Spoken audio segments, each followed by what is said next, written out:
ത്രിയേക ദൈവത്തിന് സ്തുതി. നോമ്പിൻ്റെ ശ്രേഷ്ഠമായ ദിനങ്ങളിൽ നാം പ്രവേശിച്ചിരിക്കുകയാണല്ലോ.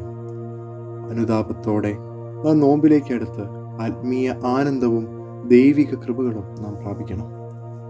നോമ്പ് എന്നത് വെറും ഭക്ഷണം ഒഴിവാക്കലല്ല, മറിച്ച് അത് ആത്മാവിൻ്റെ ശുദ്ധീകരണവും ദൈവ സാന്നിധ്യത്തിലേക്കുള്ള ഒരു യാത്രയുമാണ്.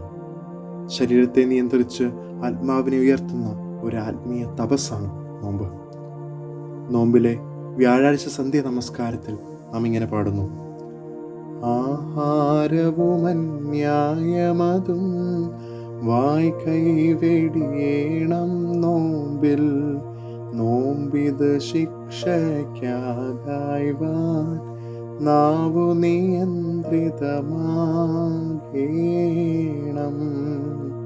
പ്രിയമുള്ളവരെ, ഭക്ഷണം ഒഴിവാക്കുന്നത് കൊണ്ട് മാത്രം നോമ്പ് ആകുന്നില്ല, മറിച്ച് അന്യായം ഒഴിവാക്കുന്നതും നോമ്പിൻ്റെ ഭാഗമാണ്.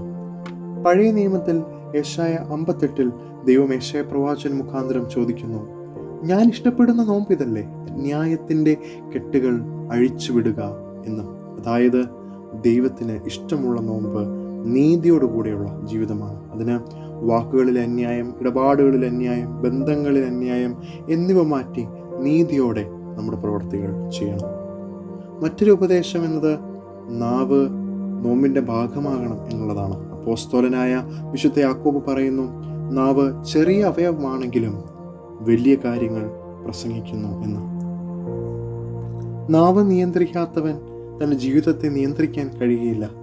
നാം പരസ്പരം കുറ്റപ്പെടുത്തുന്നതും വേദനിപ്പിക്കുന്നതിനും അപവാദങ്ങൾ പരത്തുന്നതിനുമെല്ലാം പകരം ആശ്വാസം നൽകുന്നതും പ്രചോദനമേകുന്നതും പ്രാർത്ഥിക്കുന്നതുമാക്കി മാറ്റണം.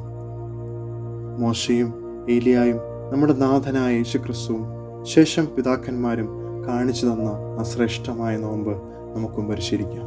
അങ്ങനെ ദൈവത്തിൽ ശരണപ്പെട്ടുകൊണ്ട് മഹത്വപൂർണമായ ജീവിതം നയിക്കുവാൻ ദൈവം ശക്തി നൽകട്ടെ എന്ന് പ്രാർത്ഥിച്ചുകൊണ്ട് ഞാൻ എൻ്റെ വാക്കുകളെ ചുരുക്കുന്നു. ദൈവം അനുഗ്രഹിക്കട്ടെ.